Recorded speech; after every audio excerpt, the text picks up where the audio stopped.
మెదక్ జిల్లా అనంతసాగర్ గ్రామస్తులు BJP MLA Raghunandan రావుకి ఘన స్వాగతం పలికారు. దుబ్బాక నియోజకవర్గంలో తనకు మరోసారి అవకాశం కల్పించాలని కోరారు.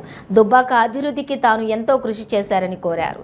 ఈ సందర్భంగా చేగుంట మండలంలోని చందాయిపేట, కాసంపల్లి, అనంతసాగర్, ఉల్లిత్తిమ్మాయిపల్లి గ్రామాల్లోని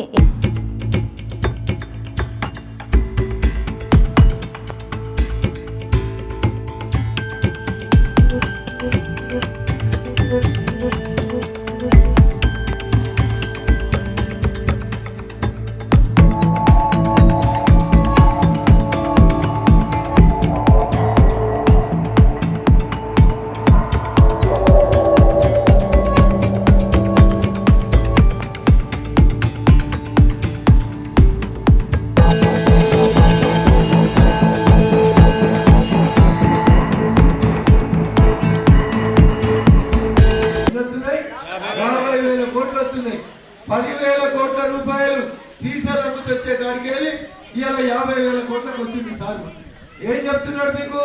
చచ్చిపోతే రైతు బంధు ఇస్తున్నా, 5 లక్షలు ఇస్తున్నా, నాకంటే గొప్ప ముఖ్యమంత్రి ఎవరున్నారు అంటాడు. సచ్చినాక రైతు బీమా కావాలన్నా, బతికున్నప్పుడు రుణమాఫీ కావాలన్నా పెద్ద మనుషులు చెప్పాలి. రైతు రుణమాఫీ అయిందా? 1,00,000 రూపాయలు రుణమాఫీ అయిందా? వ్యవసాయదారులు చెప్పాలి. అయిందా రుణమాఫీ? అయింది. 25,000 రుణమాఫీ చేసింది, 50,000 రుణమాఫీ చేసింది. మిత్తి ఎంత అయిందో ఎరికేనా? 70,000 మిత్తి అయింది, 1,00,000 రూపాయలు మిత్తి అయింది.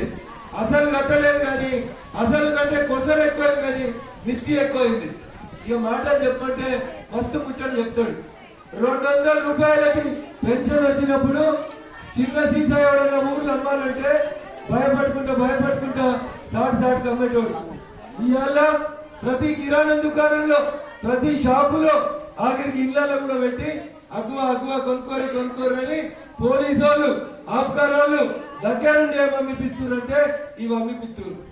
ఈ రంగాలు 2,000 కుడి చేయికెళ్ళి ఇస్తే ఎడమ చేయికెళ్ళి పైసలు ఇట్లా పోతా ఉన్నాయి వరద లెక్క. దసరా పండుగకి ఏ వరదలై పారిందో లేదో నాకు తెలియదు కానీ ఊర్లలో మాత్రం ఈ సీసాల చప్పుడు మాత్రం బాగా జోరుగా తాగిందని అయితే ఊర్లలో చెప్తుంది. చంద్రశేఖరరావు గారు అక్కడ చెప్తుంది, మీరన్నా బంద్ చేయని బిడ్డ అని. 100% గుజరాత్ లో నరేంద్ర మోడీ గారు ఎక్కడైతే ముఖ్యమంత్రిగా మొదలుపెట్టి ప్రధానమంత్రిగా వచ్చిందో ఈ దేశానికి, ఆ గుజరాత్ ఈ రోజు మందమ్మకుండా రాష్ట్రాన్ని పాలిస్తుంది. కేసీఆర్ గారు అంటారు, మందమ్మకపోతే పైసలు ఎడికెళ్ళి వస్తాయి. మరి మందమ్మితే మా అక్క చెల్లెళ్ళు, వాళ్ళ భర్తలు గాని, వాళ్ళ కొడుకులు గాని రోడ్డు మీదకి యాక్సిడెంట్ అయి చనిపోతే దానికి ఎవరు బాధ్యత వహిస్తారనేటువంటి ఆలోచన ఒకసారి రావాలి. నేను ఇవాళ చాలా మంది మాటలు మాట్లాడుతుంది. ఏం చేసిండు రఘునందన్? 2 ఏళ్ళ ఏం చేసి